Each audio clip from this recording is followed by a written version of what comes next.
I thought I had the perfect life. I married the man I believed was my soulmate, Matt. We met through mutual friends 6 years ago, and from our first date, everything felt easy. He was charming in the quiet, confident way. He'd remember the smallest details, bring me coffee just the way I liked it, always supportive of my goals. When we got married, it felt like we were a team. Not perfect but solid. Reliable. We recently bought a house together. Nothing extravagant, but it was ours. He even helped pick the curtains and matched the throw pillows to the couch. Little things like that made me feel lucky to have someone so attentive. I would catch myself smiling when I heard his keys in the door. That's the kind of love I thought we had. Then came Lily, my younger sister. She'd just gone through a breakup and needed a place to stay. I didn't hesitate for a second. We grew up close. I was the protective one. She always ran to me when things went wrong. I told Matt she'd be staying for a few weeks while she figured things out. He agreed without a second thought, even helped move her things into the guest room. Lily was always the wild one. Carefree, magnetic, a little impulsive. She could light up a room without trying, and men were drawn to her without fail. I never resented it. She was my sister, and I was proud of her boldness. She brought an energy into the house that I thought might even be good for Matt and me. Make things more lively. First, it was nice. We cooked together, had wine nights, watched old movies like we did growing up. She seemed genuinely grateful to be there. She joked with Matt, teased him about his obsession with spreadsheets and dark roast coffee. He laughed more than usual, but I didn't think much of it. We were all just trying to make the best of the arrangement. I didn't see it coming. I had no reason to. The way Matt looked at me hadn't changed. He kissed me goodbye in the mornings, sent me midday texts, and still held my hand when we watched TV. Lily was sweet, helpful, even made dinner a few nights a week to earn her keep. There were no signs. Or maybe there were and I was too comfortable to notice. We even took a weekend trip to a nearby lake, just the three of us.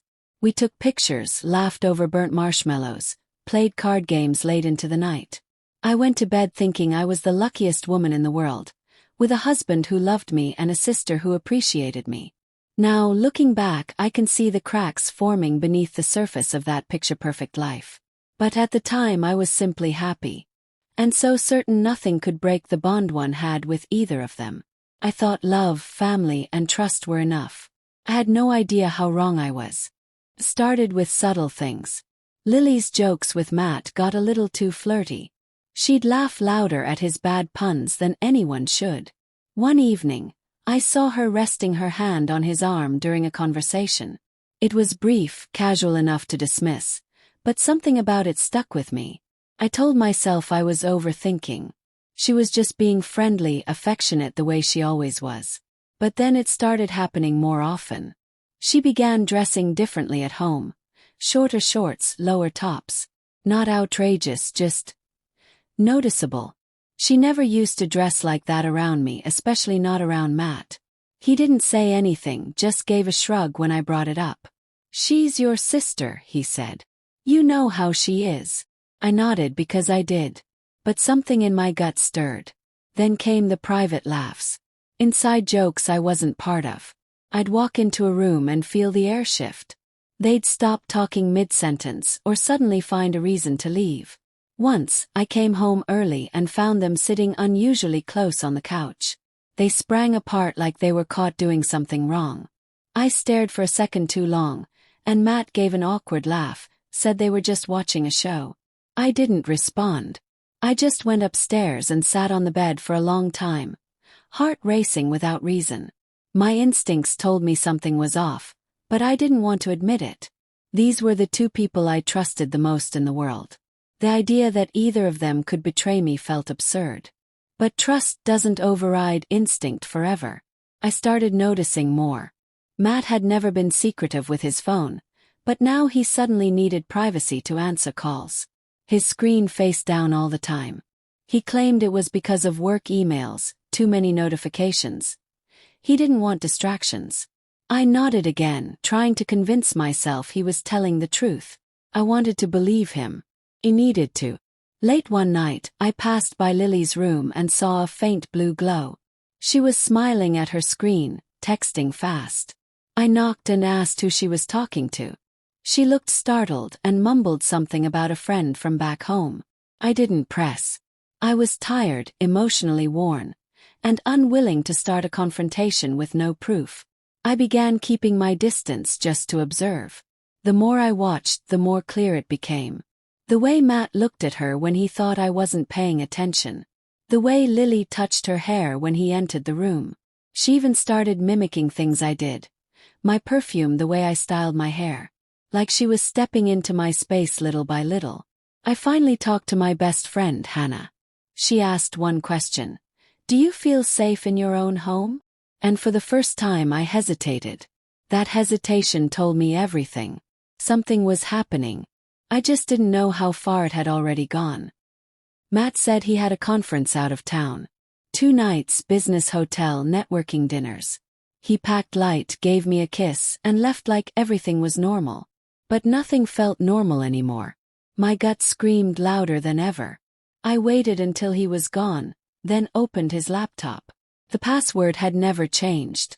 He never thought I'd look. That was his mistake. There they were, messages. Hidden in a folder buried under work documents. A chat log saved from a connected app. Dozens of them. Late-night confessions, plans to meet. Inside jokes laced with intimacy. And then the pictures. Her in outfits I'd never seen, him calling her his escape. And her calling him her only real love. My hands shook. It wasn't just flirting. It was real. Ongoing. Intense. And right under my roof. My throat went dry. I stared at the screen, unable to blink. I kept scrolling, part of me hoping I was wrong, that maybe this was all a misunderstanding. But it wasn't. There were dates. Hotel bookings. Conversations about how they needed to be careful because she's not stupid. That she's starting to notice. Everything in me shattered. But I didn't scream. I didn't cry. Not yet. I printed everything. Screenshots, text logs, even hotel receipts. I emailed it to myself and locked the computer. Then I waited. I cooked dinner like usual. Smiled when Lily talked. Looked her in the eye and asked about her day. She lied effortlessly. I started to wonder how long she had been capable of this. When did the line blur for her? When did she decide I was disposable? Matt came back the next evening. I welcomed him like nothing was wrong. Let him shower, relax, eat. Then I asked him to sit down. No emotion in my voice. Just facts. I laid the printed messages on the table. His face went pale. He didn't deny it. He didn't speak at first. Just stared at the paper like it might change if he looked long enough. Eventually he said it just happened. That I'd been too distant. That he didn't plan to fall for her. He said she understood him in a way I didn't anymore. Like that justified anything. Like betrayal could be softened with weak excuses. Lily didn't say much when I confronted her. She looked sorry but not remorseful. Her eyes were dry. She claimed it started with just talking, that she didn't mean to hurt me. That they were in love. As if that meant I should forgive her. I didn't yell. I didn't give either of them the satisfaction of a dramatic scene. I told them to leave. Both of them. That night. No second chances, no breakdowns, no begging. Just silence and the sound of their betrayal echoing through the house I once called home. They walked out together. I didn't watch them go. I just shut the door, locked it, and finally allowed myself to cry. The first morning after they left was the quietest of my life. No clinking dishes, no footsteps, no voices. Just silence, thick and unfamiliar. I made coffee and sat at the table alone, staring at the chair where he used to sit.